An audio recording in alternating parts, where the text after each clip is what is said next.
Hello. I was recently asked to provide some insights into jungling, and as one of the most versatile junglers in EU West, with incredible build variety and plenty of experience under my belt, here is my idiot's guide to the basics. So the thing that sets junglers apart from everything else, obviously, is smite. So the special jungle items that you get affect your smite. You can't buy the items unless you have smite. If you don't bring smite, you're an idiot. Yes, I am looking at you. I've seen those games. They're not fun. The Pokemon gives you 3 very important things that you need to clear jungle. First, on champs that have mana, it gives a massive amount of mana regeneration whilst in the jungle, making sure that you can keep using your abilities.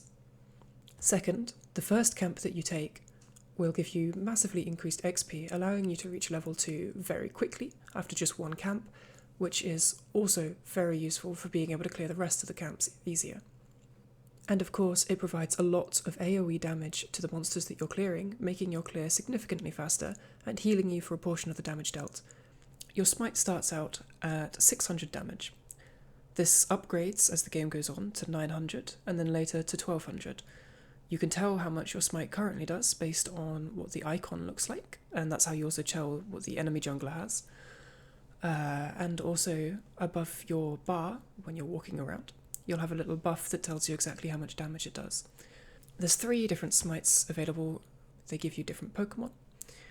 So the red Pokemon, kind of shit. It gives you a little bit of true damage burn when you damage someone, and a slow. Green smite is useful for tanky junglers because it just gives you a shield. Nice and simple. Blue smite gives you movement speed when moving through a bush or if you've just killed a camp. This is probably the best smite available. It has the highest win rate, or at least it did last patch. Normally, if you look up any build on any champ, it will tell you which smite is best on them. Some champs prefer different smites because it works better with their kit. Using any of these smites on a champion will do the same thing. It will do 40 damage, true damage, and it will slow them for a little bit. When you first get into the game, there's already multiple choices you can make about your clear.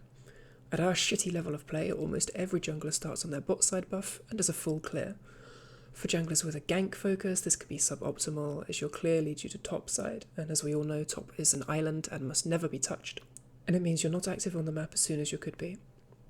For farming champs that don't want to fight early, this can also lead you to fighting the enemy jungler at the top scuttle and risk you getting killed. If your focus is ganking, a good thing you can do is a half clear and then gank at level 3. Typically you want bot lane to be the most fed, so starting bot side and going there soon can be a good idea. Afterwards you continue the clear as normal. For a farming champ that's playing scared, consider pathing opposite to your opponent to prevent meeting them unplanned. Starting chickens can be good for farm, since they will respawn as you finish taking scuttle and are full clear, allowing you to take 1 extra camp before you back. Something you normally see junglers do is kiting the camps along to the edge of the aggro radius, which you can see on the floor in a faint circle. This just means that you get to your next camp quicker, means that overall you save a good 10 or 20 seconds from your clear. After you've done your first clear and harassed the laners a little, you can do your first back. With a double Raptors clear I mentioned, or with another clear plus a kill, or Futures Market on top, you can get about 1,100 gold for the first back, which can get you some good early game power spikes.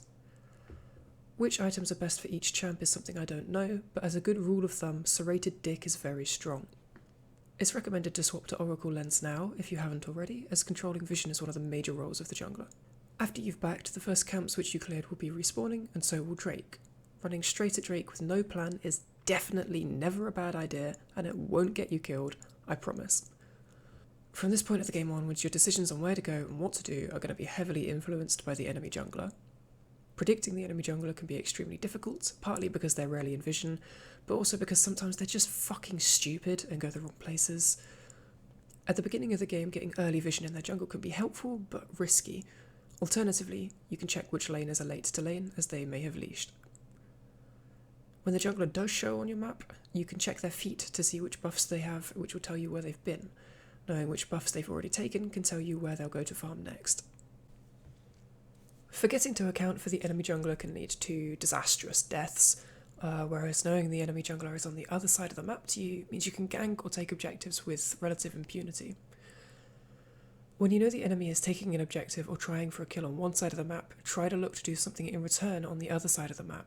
Objectives or kills are ideal, but settling for taking their jungle is also helpful. On the flip side of that, when you plan to fight or take objectives, farm the other side of the map shortly beforehand to prevent the enemy jungler taking it whilst you're busy. When taking Herald, one of the most common things people ask is where to drop Shelly. The best case scenario is to drop it mid or bot when the enemy laner is dead, and if there's a cannon minion wave too, that's a bonus. Realistically though, if you happen to find yourself in any lane with the opportunity to get some easy tower plates, it's worth just dropping it to get the gold. And finally we have ganking. This is not my area of expertise because I am a jungler, not a ganker, but I'll do my best. Whilst doing everything else I've just mentioned, it's up to you to keep an eye on the lanes that you're close to and run there immediately if the enemy dives, or just keep watching and wait for them to push the wave in order to make it easier to come around behind them. If the enemies are playing quite safe and it's hard to engage, watch for when they do something predictable that forces them to step forward. For example, this is a cannon. Laners love cannons, it's like heroin for them. When it gets low, the enemy will walk forwards to attack it, giving you a window to jump. Alternatively, in the side lanes, you can utilise your team pushing the wave in to sneak through the alcove and hide in a bush and wait for them to come near you. This is a lot harder to see coming, and it will take most people by surprise unless they've warded the bushes. All of this is probably too much to take in for someone who is brand new to jungling. For those of you who genuinely have no idea what you're up to, best thing I can recommend is just giving it a try. Nothing will ever be better than experience. Something that's important to know as jungler is that you will get blamed for everything, no matter how well you do. There have been plenty of games when I've been playing at my best and my own pre-mates accuse me of being useless or something shits afterwards. You'll never be able to please everyone, so don't let them get to you. The mute button exists for a good reason, just remember to use it. Good luck, and remember that trading your team's lives for Drake is always 100% worth it.